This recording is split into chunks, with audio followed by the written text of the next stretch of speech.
Welcome to back my YouTube channel JSP Advice 365 channel. दिनैनि टपिकआ जाहैबाय केरियार सुबुरुन थामहिनबा केरियारनि सायाव जाखांफुनाय लाइमोनफोरनिसिम सुबुरुन हरनो नाजानाय।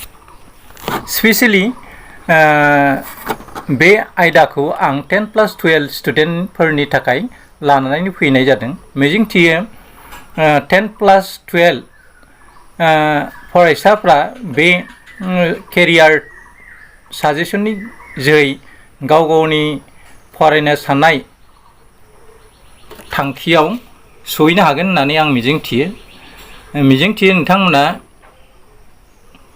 भिडिअखौ स्किप खालामालासिनो नायलाङोब्ला गोबां खोथाखौ सोलोंनो हागोन आरो मा फसंथानाव माबादि केरियार एबा कर्सखौ लानानै सासे फरायसाया फरायनो हायो बेनि सायाव आं दिनैनि टपिकखौ सावरायनो नाजानाय जादों। फरायनो साफ्रोमबो फरायसा फरायसुलिफ्रा मोनसे सोंथि जायो।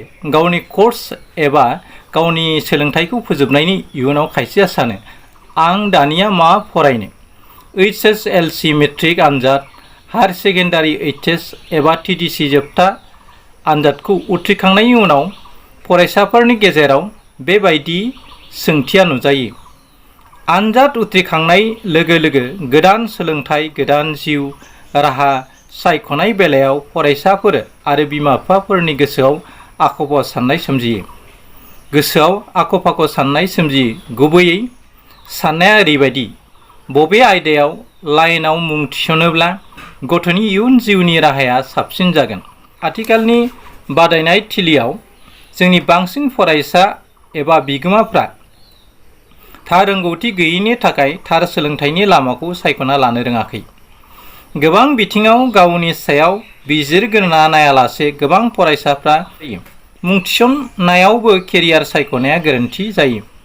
खायसे बिमा-बिफानि नारसिननाय एबा न'खरनि खायसे गोनां मानसिफोरनि नारसिननायनि जाहोनावबो फरायसा सासेनि केरियार सायख'नाया गोरोन्थि जानो हागौ। केरियारनि सोमोन्दै मोनथियोब्लासो सासे फरायसा लाइमोना मोनसे थि थांखि सायख'नो रोंनाय जायो। जोंनि भारत हादोराव हारियानानि कर्नेलआव जोनोम मोननाय डक्टर कल्पना चावलाया उन्दै समनिफ्रायनो सासे एर'प्लेन इन्जिनियारिं जानानै सासे अख्रां बिखायाव बिरबायनायनि सिमां दंखायोमोन। मोगा-मोगि सोंनायाव बिथाङा ओरै बुंदोंमोन, एर'स्पेस इन्जिनियारिं फरायनो होननानै आं जेब्ला आफाखौ बुंथिदोंमोन अब्ला आफाया आंखौ सासे डक्टर एबा फोरोंगिरि जानो थाखायसो बोसोन होदोंमोन।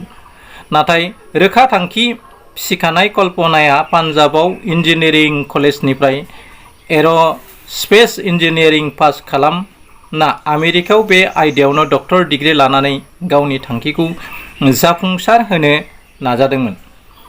बेनिफ्राय फोरमान जायोदि इयुननि थाखाय सासे फरायसाया थि थांखि थाखानाया गोनांथार। नाथाय बेफोर थांखि एबा केरियारखौ थियै सायख'नाय बिथिङाव गाव बबे थाखोनि फरायसा, आनजादाव जौखोन्दो नम्बरखौ बेसेबां मोननो हादों आरो गावनि रोंगौथि गुना बेसेबां बेफोरखौ मिथिग्रोनाया गोनांथार।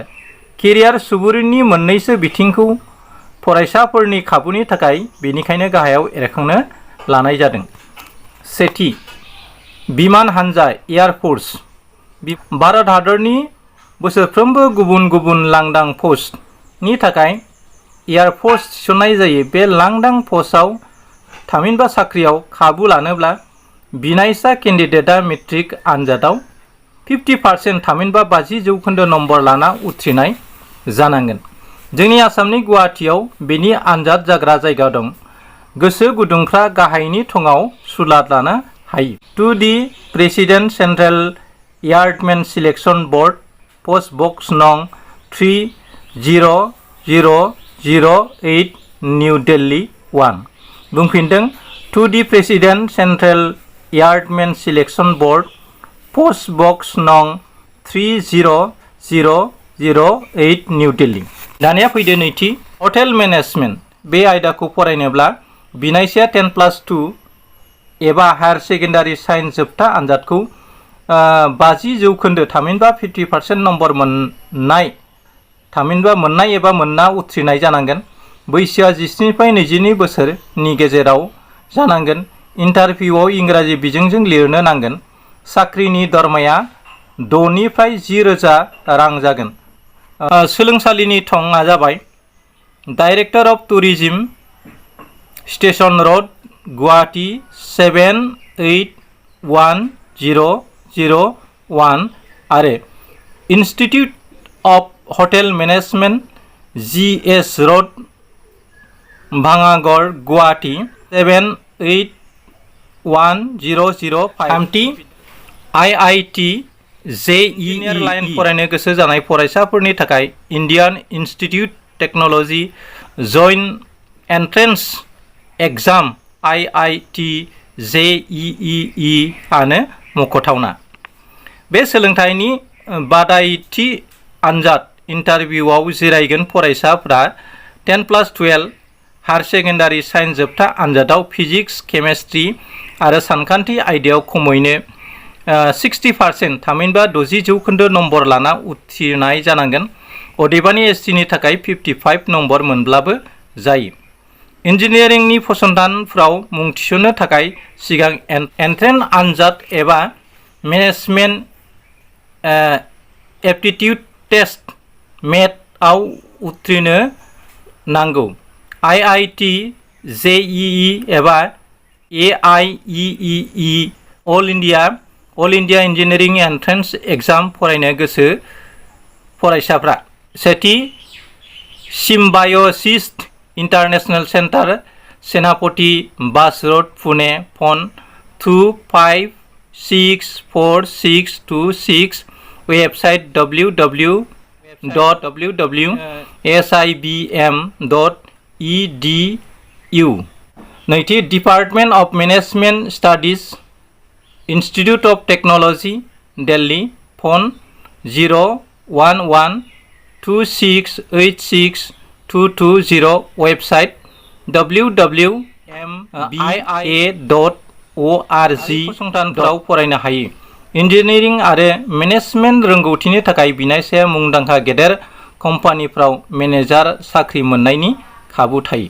ब्रैथि MBBS डक्टर लाइन फरायनो गोसो जानाय फरायसाफ्रा मेट्रिक नङाबा 10+12 एबा हायर सेकेन्डारि साइन्स जोबथा आनजादखौ बाय'ल'जि, केमेस्ट्रि आरो फिजिक्सआव 45 नम्बर मोननानै उथ्रिसारनाय जानांगोन। 45 नम्बर मोननानै उथ्रिनाय जानांगोन। Bachelor of medicine, bachelor of surgery, MBBS फरायनोब्ला एइम्स थामहिनबा all Indian institute of medical साइन्सआव खुंनाय एन्ट्रेन्स आनजाद होग्रोनो नांगोन। गोसो गुदुं फरायसाफ्रा गाहायनि फसंथानफ्राव फरायनो हायो। Armed forces medical college, Pune. Banaras Hindu university. बुंफिनदों armed forces medical college, Pune. Banaras Hindu institute आथिखालाव गुवाहाटीआवबो फरायनो हासै। 5 टुरिज्म। आथिखालाव मुलुगनि गोबां फिसा फिसौ हादोरफोरावबो बे टुरिज्मनि सायाव नोजोर होदों। ट्रेभेल आरो टुरिज्म कोर्स लानाय बिजाथिफ्रा गोबां सरकारि आरो हारसिंनि फसंथानफ्राव साख्रि मोननायनि राहा दङ। टुरिज्म फरायनो गोसो जानाय फरायसाफ्रा 10+2 उथ्रिनाय जानांगोन। थामहिनबा हायर सेकेन्डारि पास। सोलोंथाइनि फसंथान Indian institute of tourism and travel management, नया mart, Chanakyapuri, new Delhi 10021।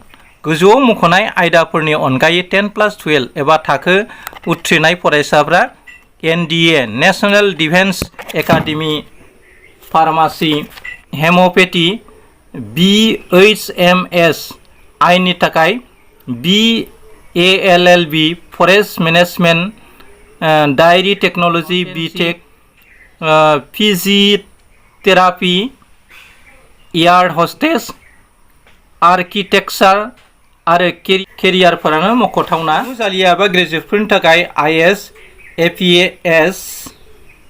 APS, CDS, IFS,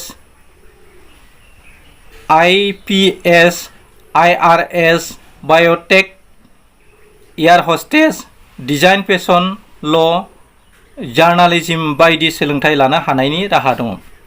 नाथाय जायफोर फरायसाया 10+2 थामहिनबा 12 एबा ग्रेजुएसन डिग्री गैया बिसोरनि थाखायबो गुबुन सोलोंथाइ लानो हानाय गोबां खाबु दङ।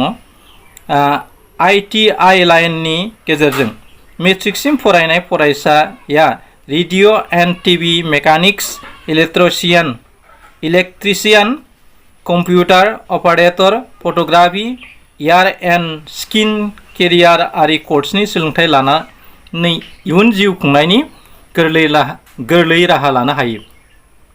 गोजौ सोलोंथाइनि थाखाय गोजौआव मख'नाय आयदाफोरनि अनगायैबो गोबां बिथिङाव सोलोंथाइनि थाखाय गोजौआव मख'बोनाय आयदाफोरनि अनगायैबो गोबां बिथिङाव सोलोंथाइनि कर्स लानानै केरियार दानो हायो। गुबुन गुबुन खौरां लाइसि जेरै इमप्लयमेन्ट निउजफ्रावबो बेफोरनि बादायनाय आनजाद इन्टारभिउनि खौरांफोरखौ रोखायै फोसावनाय जायो।